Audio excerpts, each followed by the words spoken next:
The diner was quiet that evening, the kind of calm that comes right before a storm. Rain tapped gently on the foggy windows, and the scent of fresh coffee floated in the air. The neon "open" sign flickered softly outside, painting the linoleum floor in pink and blue light.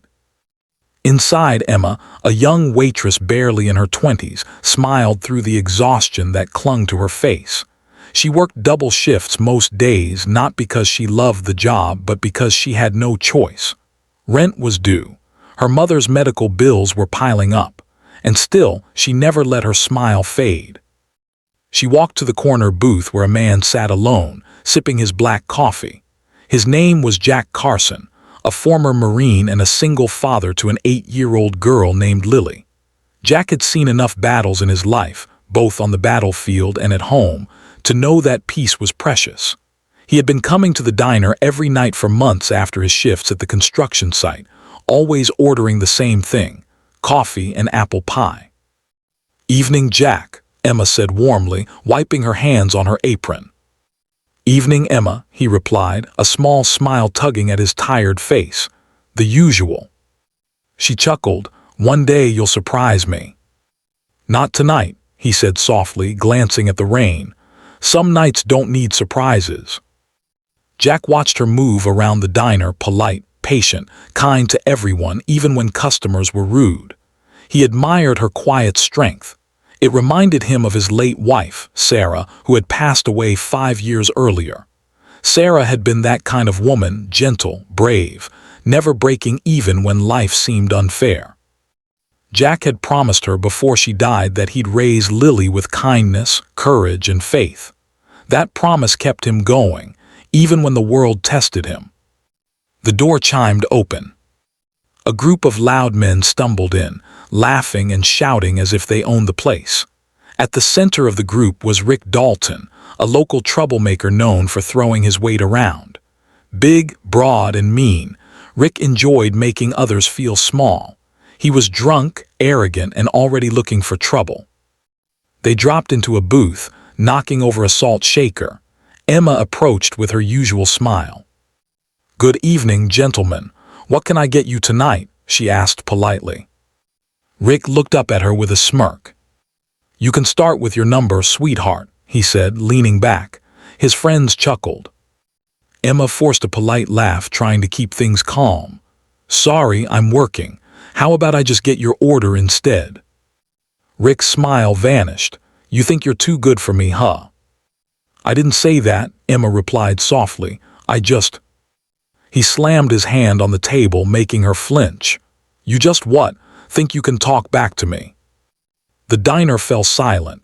Jack's eyes lifted from his coffee. He didn't move yet, not until he had to. He'd learned in the Marines, you watch first, then act. Emma tried to de-escalate. "Please, sir, I'm just doing my job." But Rick wasn't interested in peace. He stood up, towering over her. His friends snickered. "You think you can talk to me like that, waitress?" he growled. And before anyone could react, he shoved her shoulder hard. Her tray clattered to the floor, plates shattering, coffee splashing across her uniform. Emma stumbled back, gasping, her eyes wide with shock and embarrassment. The diner froze, everyone stared, and then quietly, too quietly, Jack stood up. Jack's steps were slow, deliberate, steady. The same kind of walk he used when approaching a situation overseas that could explode in a second. He reached Rick's table, towering just slightly less than the bully, but his presence was powerful, calm, controlled. "That's enough," Jack said quietly. Rick turned, sneering. "And who the hell are you, her boyfriend?"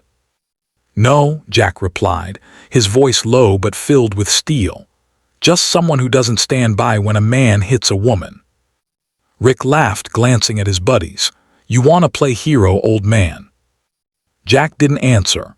He simply stepped closer, so close Rick could see the faint scars on his knuckles and the quiet storm in his eyes. The diner could feel the tension thick in the air. "Apologize," Jack said. Rick barked a laugh. "Or what?" Jack's jaw tightened. "You really don't want to find out." Rick shoved him, but this time Jack didn't move back. He didn't even blink. He caught Rick's wrist mid-motion, twisting it sharply. The bully winced, groaning in pain. In one swift, controlled motion, Jack pushed him back against the booth, firm but not brutal. "Here's the thing," Jack said, his voice calm as ever. "You think hitting a woman makes you strong, but where I come from, strength means protecting those who can't fight back. It means having honor." Rick tried to break free, but Jack held firm. His voice carried through the diner. "You've had too much to drink. You're angry at the world, but that's no excuse. Now apologize or I'll make sure you can't raise that hand again." The diner was silent. Even Rick's friends looked away in shame. Rick's face turned red with humiliation. He looked at Emma, shaking, tears pooling in her eyes, and muttered, "I'm sorry." Jack released him, stepping back. "Good," he said simply. "Now sit down, finish your coffee, and leave her alone." Rick sat defeated. His friends avoided his eyes. The tension slowly eased. Emma stood frozen, her heart pounding. She could barely breathe. Jack turned to her gently. "You okay?" he asked. She nodded weakly. "Why, yeah, thank you." He smiled softly. "You don't have to thank me, just take a minute, all right." Emma rushed to the back room, tears streaming down her cheeks, not just from fear, but from relief. No one had ever stood up for her like that before. When she came back, she found Jack sitting quietly again, sipping his coffee as if nothing had happened. She approached him with trembling hands. "You didn't have to do that," she said softly. "I know," he replied, "but I couldn't not." Tears glistened in her eyes. "You don't even know me." Jack looked up, smiling faintly. "You didn't need to, you were someone being hurt, that's enough." That night when the diner closed, Emma brought him a slice of pie on the house. "Just a small thank you," she said. He smiled. "You didn't have to." "I know," she said softly, echoing his own words, "but I couldn't not." They both laughed quietly. From that night on, something changed, not just for Emma, but for everyone who witnessed it. The story spread through town about the Marine who stood up for the waitress. Rick never showed his face at that diner again. Jack kept coming every night, and Emma always saved his seat.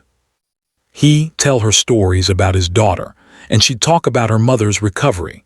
Slowly, they became family to each other, not by blood, but by the simple, powerful bond of kindness. Months later, a small note appeared on the diner's wall, written by Emma. "To the man who stood up when others stayed silent. You reminded us that courage doesn't always roar. Sometimes it's just a quiet voice saying, 'That's enough.'" Jack never asked who wrote it, but every time he read it, he smiled and whispered a prayer for his late wife, knowing she'd be proud. Moral of the story: kindness is strength. Standing up for others doesn't make you a hero, it makes you human. Dove, if this story touched your heart, please leave a comment below. Tell us what kindness means to you. Don't forget to like, share, and subscribe to our channel Kindness.